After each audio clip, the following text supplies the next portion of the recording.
Siapa di sini yang agamanya Muslim? Angkat tangan. Ya.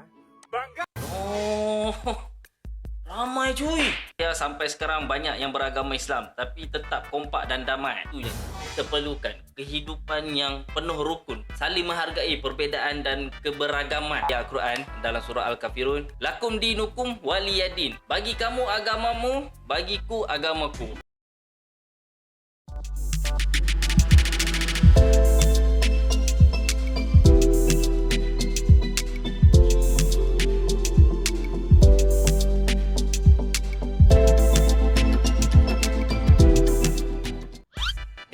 Assalamualaikum warahmatullahi wabarakatuh. Welcome back to my YouTube channel HM Studio. Piye kabare? Semua teman-teman HM Studio.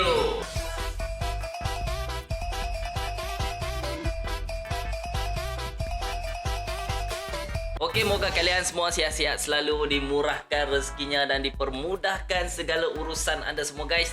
Amin amin ya robbal alamin. Baik, di konten kali ini cuy, kita nak react video yang semalam ada rakan subscriber yang request nak aku react tentang sekolah SMA dan sekolah SMP Katolik yang katanya 90% pelajarnya adalah beragama Islam. No, kok bisa ya?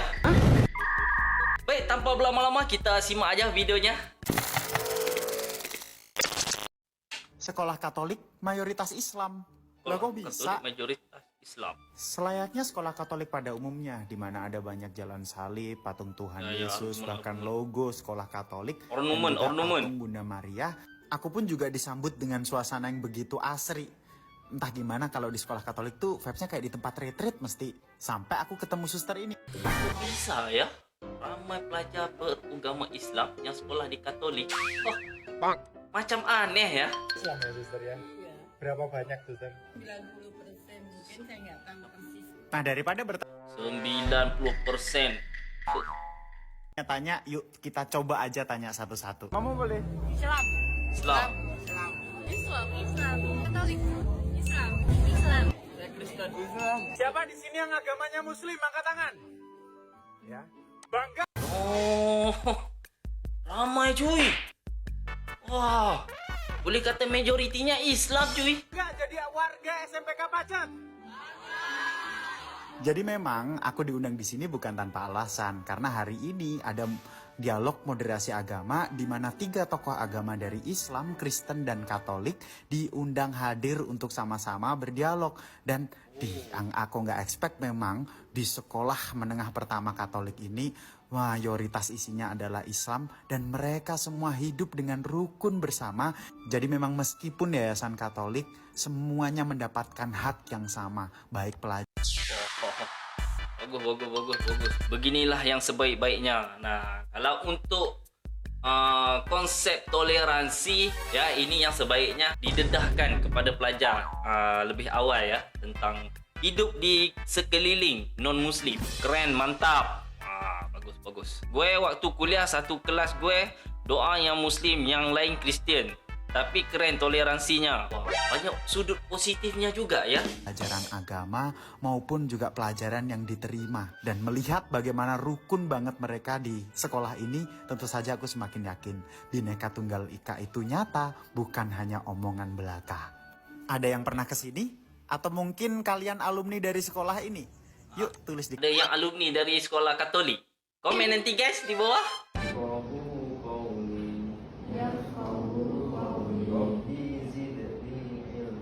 Ustaz juga diundang untuk mengajar agama ya, sekolah Katolik untuk pelajar yang beragama Islam.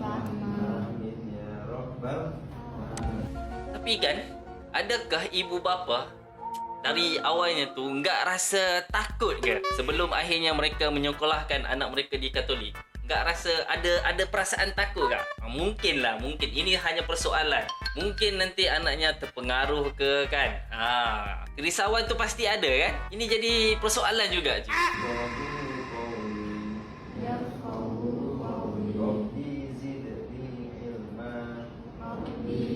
Bagus ya.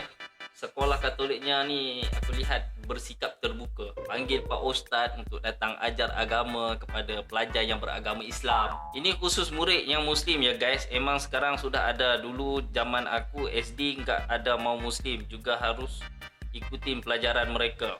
Oh gitu ya.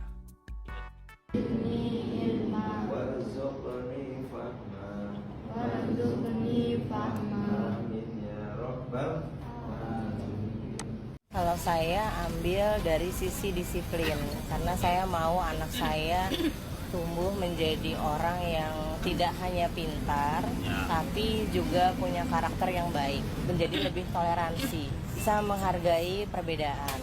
Terbukti di dua anak saya, dari SMP di sekolah Katolik sampai sekarang SMA. Itu dia cara alasan bapa menghantar anak mereka ke sekolah Katolik. Alasannya kerana inginkan anak lebih berdisiplin, lebih toleransi dan menghargai perbezaan. Keren. Betul, saya pun dulu TKSD sekolah di Katolik, maka jadi yang disiplin. Sebab sekolah Katolik lebih disiplin. Oh gitu ya. Muslim dia justru bisa berpuasa dengan lebih maksimal, karena di saat berpuasa teman-temannya makan minum, jadi saya lebih percaya sama dia. Terus bisa sholat. Sekolah Katolik juga menyediakan musola, menyediakan fasilitas untuk anak ini tetap beribadah. Ini ujian juga buat pelajar Islam untuk kuatkan diri mereka. Tapi bagi keluarga lah, ini soalan juga ya. Kalau mungkin ada yang bisa jawab, pasti ada komentar-komentar yang negatif dari ahli keluarga kan, kerana kerisauan mereka kan. Pasti akan ada soalan yang negatif dari ahli keluarga. Contohnya macam, gak risaukah anaknya terpengaruh nanti dengan agama lain? Contoh-contoh. Dia juga menghargai kita sebagai yang non di sana, terus tidak menciptakan perbedaan. Jadi kita ya asik-asik aja. Saya sekolah, Pengalaman toleransi Bang Doyle sejak kecil. dari kelas 1 SD sampai 1 SMA. Saya sekolah di Katolik. Saya Muslim. Tapi begitu orang tua saya mendidik bagaimana disiplinnya sekolah Katolik waktu itu. Yang jelas, bayarannya setahun cuma bayar 6 bulan. Karena mereka tahu hidup seniman. Itu real nyata. Iya. Saya dulu pernah jadi paduan suara gereja. Itu yang membuat saya bisa nyanyi. Itu. Menjala betul Bang Rano Karno. Sekolah Katolik di tempat saya sampai sekarang banyak yang beragama Islam, tapi tetap kompak dan damai. Itu yang kita perlukan. Kehidupan yang penuh rukun, saling menghargai perbezaan dan keberagaman. Ini orang kata mendidik dari awal. Macam orang tua kata lah, mendidik itu biarlah daripada rebungnya. Kalau udah jadi buluh, gak bisa lagi. Jadi betul-betul saya manfaatin. Saya bergaul dengan, maaf nggak usah dia, saya dulu di Vandit, musuh saya Santa Ursula. Oh iya, itu saya SMP SMA Santa Ursula. Kan kita nyanyi di katedral paduan suara. Yang Muslim ada 4 orang termasuk saya. Artinya begitulah saya mau tahu gimana cara nyanyi. Bang, boleh gak sih kita sekolah di sekolah non-muslim? Link video ani DM. Sebenarnya gak apa-apa kalau gak ngancam akidah, gak menghalangi belajar Islam, terus diadakan pelajaran agama Islam, dan jangan diajarkan agama non-Islam. Pertanyaannya, emang ada? Ya ada sih. Tapi kalau lihat video itu, kan ada simbol agama lain. Itu bisa jadi referensi mereka. Ya gimana pun juga referensi itu pasti ngaruh walau cuma dikit. Cuma Yang ini mungkin menjadi kerisauan para ibu bapa yang lain. Dengan adanya macam salib ke apa ke kan, mungkin mereka takutlah. Kerisauan mereka tu takut nanti anaknya terpengaruh. Gimana ya? Pandangan anda bagaimana ya? Ya simbol agama lain aja murtad. Pasti ada yang komen gitu kan. Bro, ini perkara akidah, stop mewajarkan hal kayak gini. Harusnya kita itu preventif. Karena mau gimana pun juga ini tentang nasib anak kita di akhirat. Ya moga Allah mudahkan pemerintah atau ormas-ormas Islam buat bikin sekolah di tempat yang belum ada sekolah Islamnya. Jadi buat teman-teman kita yang muslim gak perlu terancam akidahnya. Apalagi bisa murah kan, sip lah daripada buat kunjungan ke. Buat teman-teman non muslim, ini konten gak bermaksud menyinggung, tapi buat menjaga akidah kami. Semoga kita bisa saling toleransi ke depan. Ya, paham. Paham tuh. Kalian tahu nggak sih kalau Pak Basuki, Sandiaga Uno, Erick Thohir itu alumni sekolah Katolik? Bapak Menteri Indonesia juga kebanyakannya alumni sekolah Katolik juga ya. Huh. Baru ku tahu nih cuy. Ternyata. Bener, kalian nggak salah denger ya. Jadi beberapa menteri kita itu emang alumni sekolah Katolik gitu. Dan kenapa aku bilang gini? Karena kemarin di videoku yang viral tuh soal ada sekolah Katolik yang mayoritas isinya Muslim.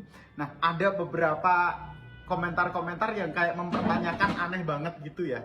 Padahal nggak aneh sama sekali. Aku sedikit jelaskan. Karena memang sekolah-sekolah Kristen atau sekolah-sekolah Katolik itu punya nilai yang cukup berbeda dengan sekolah yang punya latar belakang yayasan agama. Yaitu yang pertama, pengkristenisasi atau pengkatolikisasi atau bahasa apalah itu bukan tujuan utama. Tujuan utamanya adalah membagikan pendidikan, ya kalau memang tempat pendidikan sekolah benar-benar membagikan pendidikan bagi setiap orang yang sekolah di situ. Oleh karena itu nggak heran kalau kalian bisa menemukan banyak orang-orang dari agama lain sekolah di situ, begitu ya. Lalu apakah nilai-nilai agama lain juga diajarkan? Oh tentu saja iya gitu ya. Jadi di beberapa tempat yang muridnya banyak, kayak contoh SMA, SMP, mohon maaf kemarin yang aku sebutkan di Pacet, ya diajarkan ada guru agama Islamnya juga.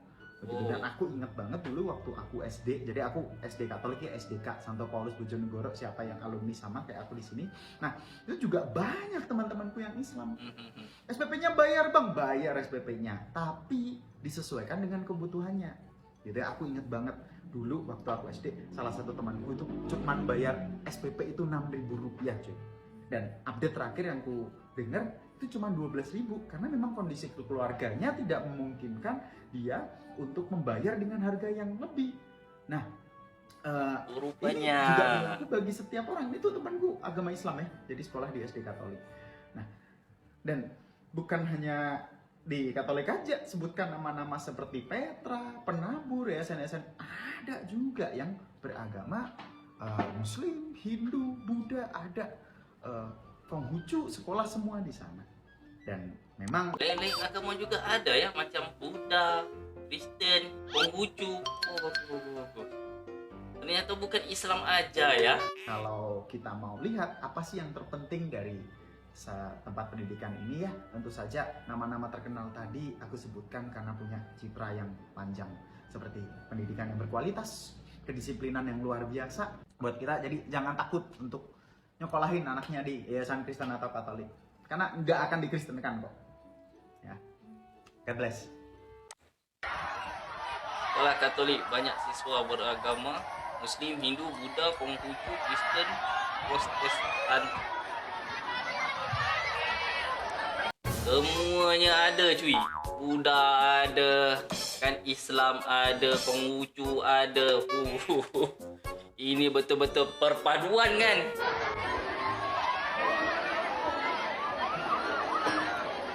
Bukan apa?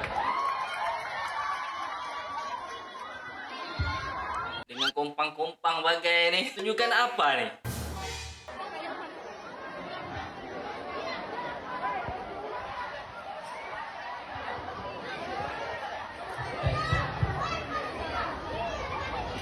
Assalamualaikum warahmatullahi wabarakatuh.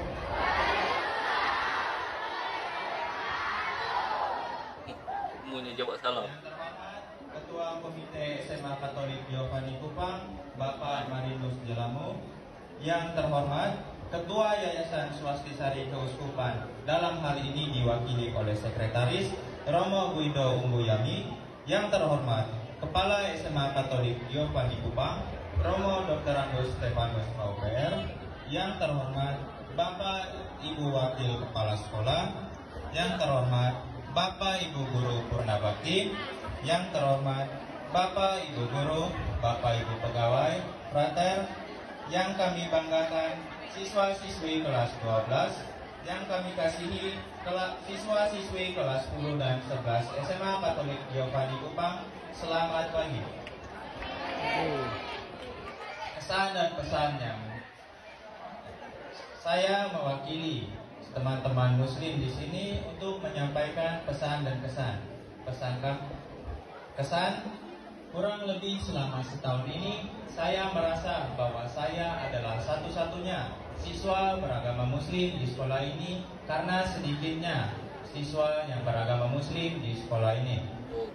Saya sendiri merasa Muslimnya nyaman sedikit aja. berada di sekolah ini walaupun berada di sekolah Katolik seperti SMA Katolik Giovanni Kupang. Saya tidak pernah merasa didiskriminasi ataupun dibedakan dari yang lain. Bahkan para guru dan pengajar pun menghargai saya. Awalnya saya kaget dengan adanya acara seperti ini. Kemudian saya merasa senang karena merasa dihargai. Pesan, semoga dengan adanya acara ini siswa-siswi Giovanni dapat menjadi lebih toleran dan saling menghargai satu sama lain walaupun berbeda agama dan ras sekalipun. Saya harap acara seperti ini dapat terus dilaksanakan ke depannya. Sekian dari saya, terima kasih.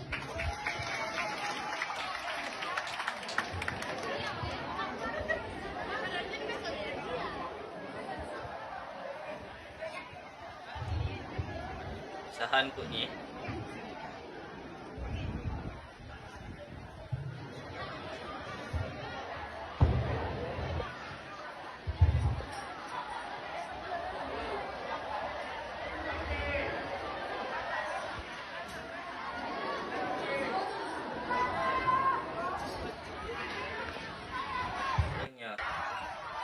Kameranya berputar-putar.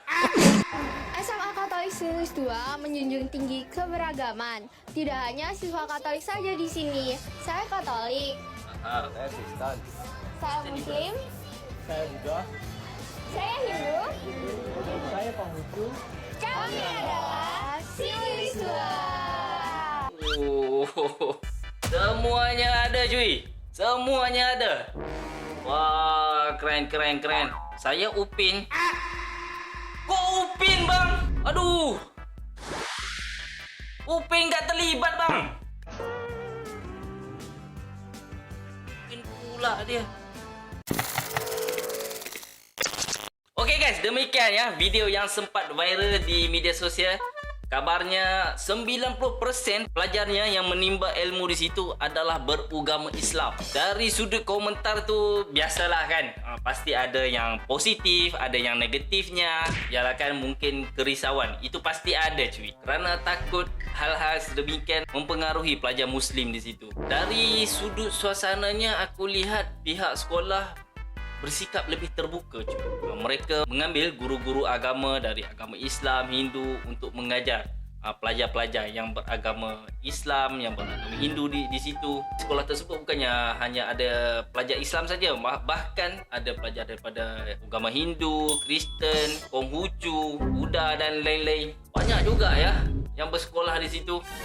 Alasan kenapa ibu bapa menghantar anak mereka ke situ adalah untuk mendisiplinkan lagi anak mereka dan mereka tumbuh dengan sikap yang orang kata lebih toleran, menghargai keberagaman.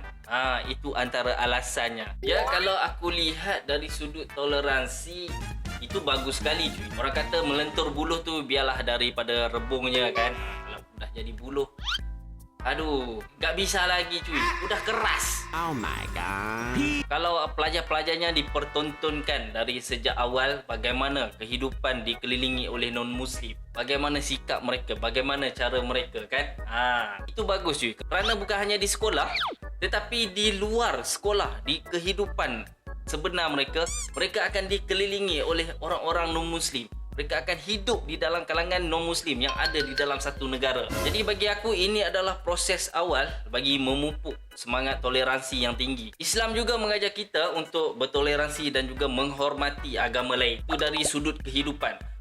Tetapi dari segi akidahnya, ya itu nggak bisa lah kan. Masing-masing mempunyai kepercayaan masing-masing. Cuma pelajarnya, akidahnya harus mantap lah. Seperti ada ayat Al-Quran dalam surah Al-Kafirun. Lakum dinukum waliyadin. Bagi kamu agamamu, bagiku agamaku. Itu teras dan pegangan yang kuat bagi seorang Muslim. Tapi dari segi konsep toleransi, keberagaman, ini adalah aku rasa satu proses yang bagus bagi mendidik dan memupuk semangat kepada pelajar-pelajar supaya mereka lebih bersikap menghargai antara satu sama lain dan meraihkan perbezaan dan keberagaman yang ada di Indonesia. Betul lah bang.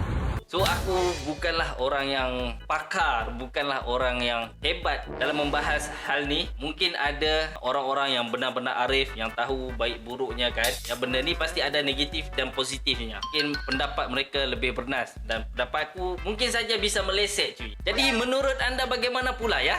Bagaimana pandangan anda tentang video yang pernah viral di media sosial? Dikabarkan 90% pelajar Muslim belajar di sekolah Katolik. Bagaimana menurut anda? Komen ya nanti di bawah. Okeylah, aku rasa segitu dulu daripada aku. Terima kasih pada yang sudah nonton videonya dari awal hingga habis. Semoga nggak ada yang salah faham ya. Hal yang positif kita ambil, hal yang negatif kita boleh tolak ke tepi. Apapun sentiasa rukun, sentiasa bertoleransi yang tinggi, meraihkan keberagaman, itu lebih mengharmonikan suasana hidup bertoleransi. Okeylah, jangan lupa untuk anda subscribe, like, komen dan share. Ketemu lagi di next video yang akan datang. Jumpa lagi. Assalamualaikum.